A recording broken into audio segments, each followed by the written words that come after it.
Hi అండి, నేను మీ కేదాని. ఈరోజు వీడియోలో నేను Vijayadashami special recipe fruits kesari చేయబోతున్నానండి. నేను ఈ రెసిపీని అంతా ఫ్రూట్స్తో చేస్తున్నాను. ఎలా అనేది మనం వీడియోలోకి వెళ్ళిపోదామా?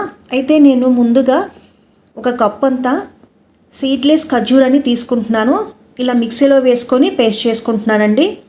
పక్కన పెట్టుకుంటున్నాను. ఆ తర్వాత ఒక టేబుల్ స్పూన్ అంతా నెయ్యిని ఒక కళాయిలో వేసుకొని 10-15 వరకు జీడిపప్పులు, అలాగే ఒక 10 వరకు బాదం పప్పుల్ని నేతిలో ఇలా రోస్ట్ చేసుకుంటున్నాను. కిస్మిస్ని ఒక టేబుల్ స్పూన్ అంతా తీసుకున్నాను. ఇలా దోరగా వేయించుకొని ఒక బౌల్లో తీసుకుంటున్నాను. ఒక కప్ అంతా సూజీ రవ్వను వేసుకుంటున్నానండి. పచ్చివాసన పోయే వరకు 2 మినిట్స్ వరకు ఇలా రోస్ట్ చేసుకుంటున్నాను. ఇప్పుడు నేను తీసి ఒక బౌల్లో వేసేసుకుంటున్నానండి.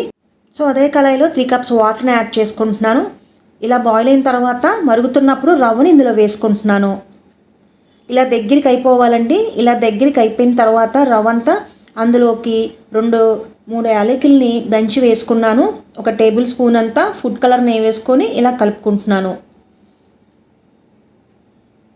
ఇలాగా మరి కాస్త దగ్గరికి అవ్వాలి. దగ్గరికి అయిపోయిన తర్వాత నేను ఖర్జూరం పేస్ట్ని ఇలా వేసుకుంటున్నానండి. ఆ తర్వాత 3 టేబుల్ స్పూన్ అంతా నెయ్యిని వేసుకొని ఇలా కలుపుకుంటున్నాను. నేను ఖర్జూరాన్ని కచ్చాపిచ్చగా గ్రైండ్ చేసుకున్నాను. కావాలంటే మీరు వాటర్ యాడ్ చేసుకుని కూడా యూస్ చేసుకోవచ్చు. తర్వాత పక్కన పెట్టుకున్న డ్రై ఫ్రూట్స్ని వేసుకున్నానండి. వేసుకొని ఇలా ఒక్కసారి కలుపుకుంటున్నాను. ఆ తర్వాత ఒక టేబుల్ స్పూన్ అంతా డిసికేటెడ్ కోకోనట్ పౌడర్ని వేసుకొని ఇలా కలుపుకుంటున్నాను. ఫ్రెండ్స్, మీకు అవైలబుల్గా ఉన్న డ్రై ఫ్రూట్స్ని ఇంకా మీరు యాడ్ చేసుకోవచ్చు.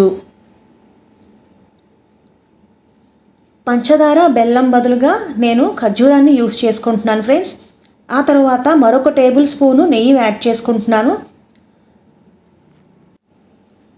సో ఇదంతా బాగా సాఫ్ట్గా జారుగా అయిపోతుంది కదా. ఇప్పుడు నేను ఒక్కసారి ఇలా ఉన్నప్పుడు స్టవ్ ఆఫ్ చేసేసుకుంటున్నాను. కొంచెం చల్లారిన తర్వాత నేను ఒక ప్లేట్లో సర్వ్ చేసేసుకున్నాను. ఆ తర్వాత వీటిపైన నేను యాపిల్ ఇంకా దానిమ్మ గింజలతో డెకరేషన్ చేసుకుంటున్నాను. మీకు నచ్చిన ఫ్రూట్స్ని మీరు ఇందులో యాడ్ చేసుకోవచ్చు ఫ్రెండ్స్. సో ఈసారి ఈ విజయదశమికి స్పెషల్ రెసిపీని ఇలా ట్రై చేయండి. అంతేకాదు ఫ్రెండ్స్, ఇది చాలా టేస్ట్గా కూడా ఉంటుంది. సో ఈ వీడియో అనేది మీకు నచ్చిందని అనుకుంటున్నాను. తప్పకుండా ట్రై చేయండి. అంతేకాదు ఈ కేసర్ రెసిపీ చాలా అద్భుతంగా ఉంటుంది ఫ్రెండ్స్. సో మరికొన్ని వీడియోస్ కోసం నా ఛానల్ని తప్పకుండా సబ్స్క్రైబ్ చేయండి. ఇంకా లైక్ చేయండి, షేర్ చేయండి.